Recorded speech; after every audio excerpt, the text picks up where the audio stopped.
And hello guys, once again, welcome back muli sa ating YouTube channel. Panibagong araw at panibagong reaction video na naman po tayo. Ito na naman inyong host na si Chloe TV magbibigay ng panibagong update dito sa Jomcar. Ito sa ating reaction video sa araw na to, hindi na maganda, hindi na siya healthy. Kasi dahil sa mga taong sumusuporta pero parang na out of limit na yung mga ginagawa nila, parang sumusobra na, no? Kasi dito nga po guys sa live ni Kalinga Prab, may isang babae po dito na pumasok siya, no, na para bang yung gusto niyang iparating na isa lang yung sinusuportahan niya, itong Jomcar. At dahil po dyan, parang inaaway niya yung mga ibang love team. Itong mga tao na to, ito yung mga dahilan kung bakit minsan nagka-away-away yung ibang mga supporters dahil sa ganitong mindset. So mamaya ay ating panonoorin yung nagiging live ni Kalinga Prab kung saan pumasok itong babae na to at nagpaka-toxic doon sa comment section.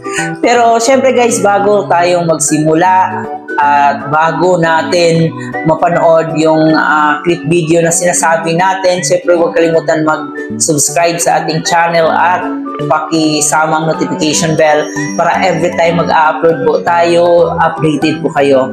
At higit sa lahat, palagi nating suportahan ang pinakaama ng Kalingap na si Kuya Bal Santos Matubang, Ate Edna Vlog, and Kalinga Prab. Siyempre ang ating mga kasamahan Kalingap Keyboys, no? Kalinga partners, mga charity vloggers sa Pilipinas na tumutulong sa ating mga kababayan. So, suportahan natin silang lahat. At saka ang ating mga kasamahan Kalingap reactors, ang Dem Carepa at saka Team Dios, suportahan din po natin sila. So, para mas maintindihan pa natin kung ano nga ba yung sinasabi ko rito, so mas mabuting panoorin na natin itong clip video na to at saka pa natin ipagpatuloy ang ating opinion patungkol dito sa mga toxic fans na ito. Iba-iba po kasi tayo, kaya wag po tayo mag-comment dito na yung ano lang, sinusuportahan nyo lang po yung talagang ano. Iba-iba po ang mga viewers natin. May kanya-kanya silang pinapanood at sinusuportahan. Pero yung iba, lahat nila sinusuportahan. Mas okay yun.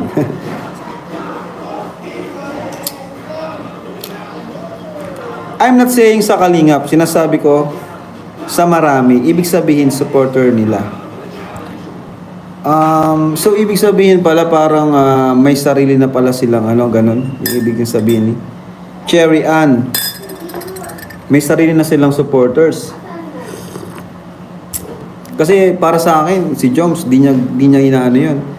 Di niya yun, kumbaga, kiniklaim na meron siyang sariling supporters. Kasi nagsimula naman talaga yung sa Kalinga po. No? So, mali po yung ganyang comment niyo po, Ma'am Cherry Ann. Kasi even Jomar and Carla, hindi sila nagkiklaim na meron silang sariling supporters. Alam nila na kung saan sila nagmula, which is yung sa Kalinga. And kahit ako, sa Kalingap din ako, di ko sinasarili po ang Kalingap kasi si Kuya Bal na nagpakahirap nito. Si Kuya Bal po.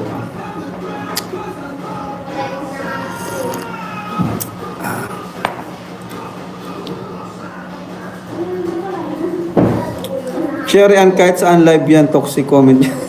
Oh ba? Kaya pala yung mga comment niya parang kakaiba eh.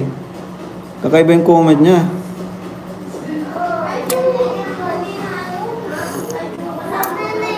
Sa mga love team ko, walang nagkiklaim ng ganyan. No? Huwag niyo pong turuan si Carla at Jomar na may sariling supporters.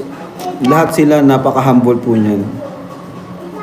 And alam nila na Kalingap tayo nagmula. Wala naman pong Jomcar kung walang Kalingap. Walang LC kung walang Kalingap.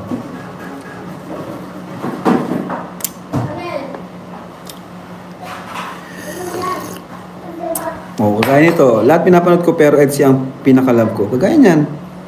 'Di ba? Edsy siya, ikaw Jomcar ka. So may kanya-kanya tayong taste, may kanya-kanya tayong sinusuportahan.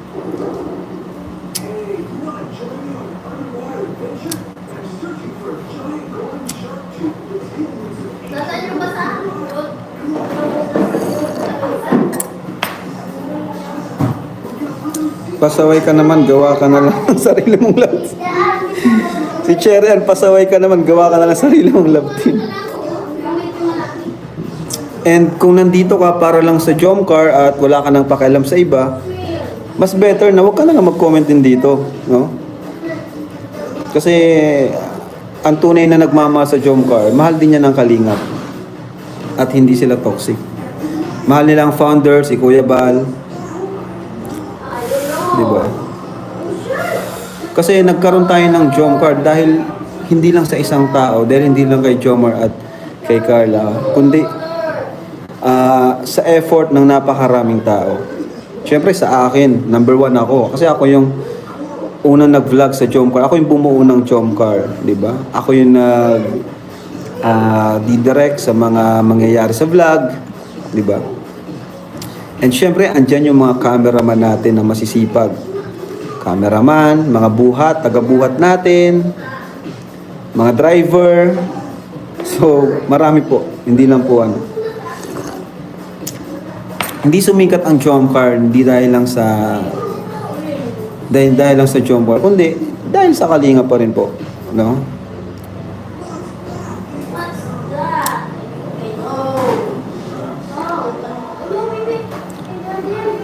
Cherry Ann, ang bitter mo, basta vlogs ng Kalinga, lahat yung pinapanood. Oy, salamat po. Mas okay po yung ganun, para wala po. Basyo yan ang ibang love team. Ay, kaya naman pala eh. Alam nyo sa mga ganyang comment, lalong napapahamak si Carla. Ma'am Cherry Ann, sa mga comment nyo ganyan, lalong mapapahamak si Carla po dyan. Kasi magre-reflect yan sa Jomcar.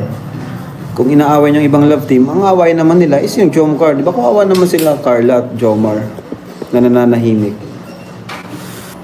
Okay na naman may paborito tayo, pero huwag man tayo masyadong i-down yung iba para lang sa paborito natin. Maitaas yung paborito natin. So dito nga po guys, no, nakikita natin na parang naiirita si Kalinga Prab dahil nga po dito kay Cherry Ann na parang pilit niyang ipamukha sa atin na yung Jomcar lang yung gusto niyang suportahan. No, parang sinasabi rin po niya na dahil sa Jomcar nagkaroon ng kalingap. So parang gusto niyang ipalabas na may sariling community or may mga sariling supporters ang Jomcar. Kung tutuusin po guys, no, kung atin pong titingnan talaga, kasi kahit ako, mapapaamin talaga ako na kung di dahil sa Kalingap, hindi ako nagkaroon ng supporters. At kaya sinabi rin ni Kalinga Prab na kung di dahil sa Kalingap na pinaghirapan ni Kuya Bal, hindi rin siya magkakaroon ng mga supporters. And syempre sa Jomcar din, kung walang Kalingap, walang Jomcar. So yun po ang ibig sabihin ni Kalinga Prab. So parang ang lumalabas kasi dito sa mga comment ni Cherry Ann na gusto niyang ipagmalaki na para bang kung di dahil sa Jomcar hindi nagkaroon ng Kalinga. Parang baliktad yung gusto niyang iparating. Kaya minsan talaga napapahamak yung mga sinusuportahan natin dahil sa mga mindset na parang ewan. Hindi na lang mag-focus na suportahan lahat ng love team kasi nasa iisang nasa iisang community, nasa Kalingap community tayo. So instead sana na magpataasan tayo ng ating mga pride, mas mabuti na suportahan na lang natin lahat ng love team. Katulad ng sinabi ni Kalinga Prab, mas magiging masaya pag wala tayong inaapakan. Pero yun ay nirespeto na naman po ni Kalinga Prab. Kung gusto niya yung Jomcar, wala naman pong problema.